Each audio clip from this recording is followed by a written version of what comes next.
I have a wonderful book to share with you. It's called The Borrowed Hanukkah Latkes.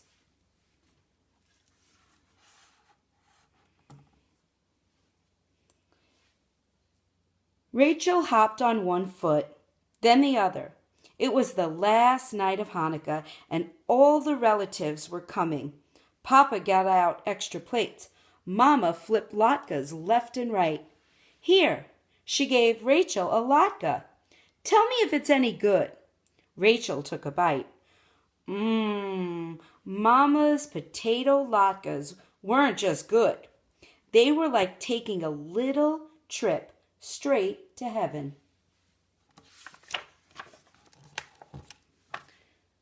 The phone rang. Mama wiped her hands on her apron. Hello, Miriam. Oh, your Aunt Tilly? Sure, she could come. And her 7 grandchildren? Of course. I'll have plenty of latkes, don't worry. Mama got off the phone and shook her head. 8 more people. Rachel bounced in the chair. That makes 17, including us. Mama held her head. 17 people in this tiny house, and less than an hour until they come. Papa, get more dishes down. Rachel, get more potatoes from the cellar.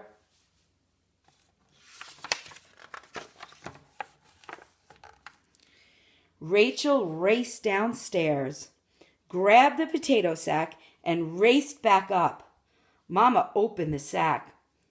Only 3 sick little potatoes? That's what's left, Rachel said. Oi! Mama smacked her forehead. This is bad. It's too late to go to the store. Maybe we can borrow some from Mrs. Greenberg, said Rachel. No, Mama shook her head. It wouldn't be right. She's all alone. Every year I invite her. She won't come. She thinks she'd be a bother. But she always says, if you need anything, just let me know. She's got a heart of gold, but she's as stubborn as an ox. Maybe she'll come if we borrow her potatoes, said Rachel. Good idea, said Mama. Quick, go ask.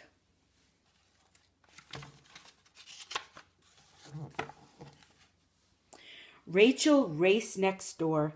Mrs. Greenberg's house was always clean and tidy, like its face was just scrubbed and its blouse was tucked in, while Rachel's house always looked like it was still in its pajamas and needed to brush its hair yet. Rachel knocked. The door swung open. Well, well, well, look who's here. Come in, come in. When Mrs. Greenberg smiled, it was with her whole face. Rachel stepped inside. Everything was still. It didn't seem much like Hanukkah, except for the menorah with candles waiting. Sit down. I don't charge extra, Mrs. Greenberg winked. Rachel shook her head. I can't stay. Mama's making latkes. Can we borrow some potatoes? Borrow? Mrs. Greenberg frowned. No. She rushed off and soon returned with a big sack. Here, don't borrow. I don't want them back. You should eat them in good health. Thank you, said Rachel. And now, please come. We want you with us.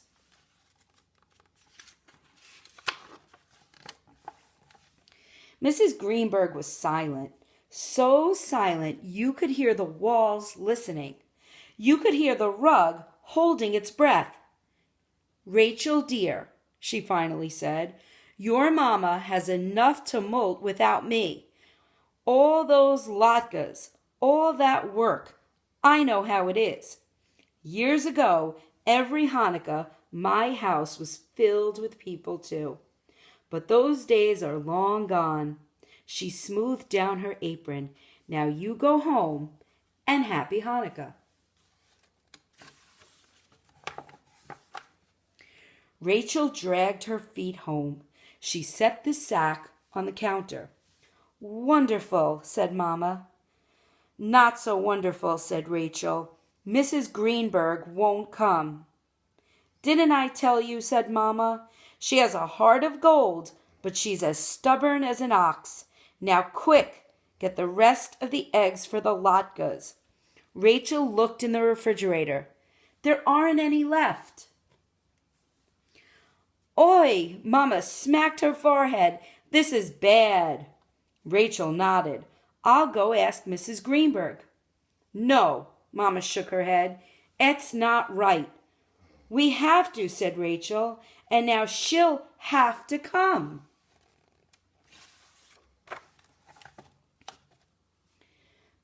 Rachel ran over. Can we borrow some eggs for the latkes? Borrow? Mrs. Greenberg shook her finger at Rachel. She handed her a carton of eggs. Don't borrow. Use them in good health. Thank you, said Rachel. And now, please come for Hanukkah.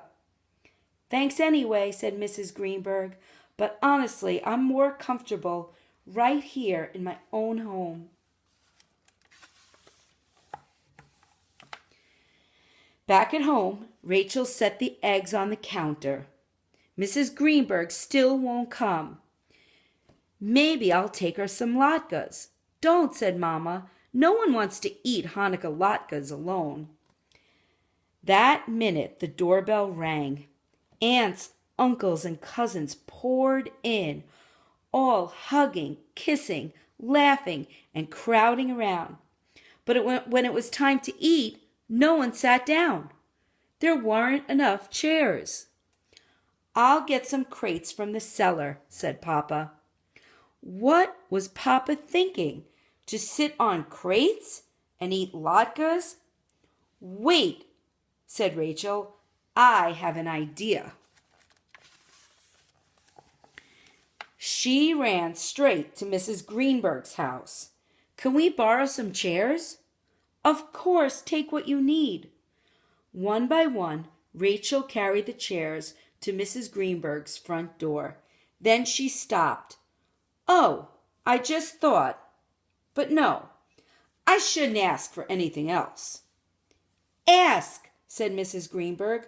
Whatever it is, I want you to have it. All right, said Rachel. We need room for all these chairs. Room? What do you mean room? Asked Mrs. Greenberg.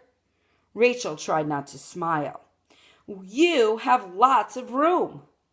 Mrs. Greenberg looked at Rachel. You mean your guests should come and sit in my house? That would be nice, said Rachel. Mrs. Greenberg was quiet for a long time, so long that the walls got tired of waiting and the rug couldn't hold its breath anymore.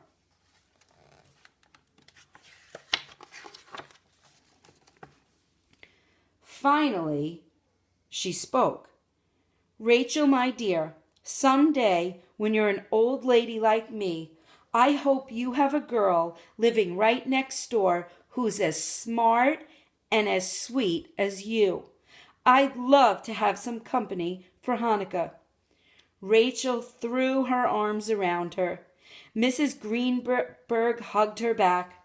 Rachel, you have a heart of gold, but did anyone ever tell you you're as stubborn as an ox? No, said Rachel, but thank you. And the same to you. Me? Mrs. Greenberg laughed. You're worse than me, Rachel. I didn't think it was possible.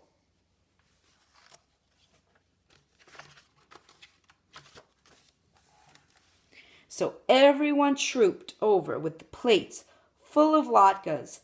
Rachel marched over with 2 plates.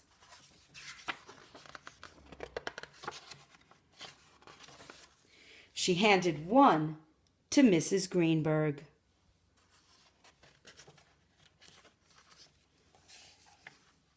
Here, said Rachel, don't borrow.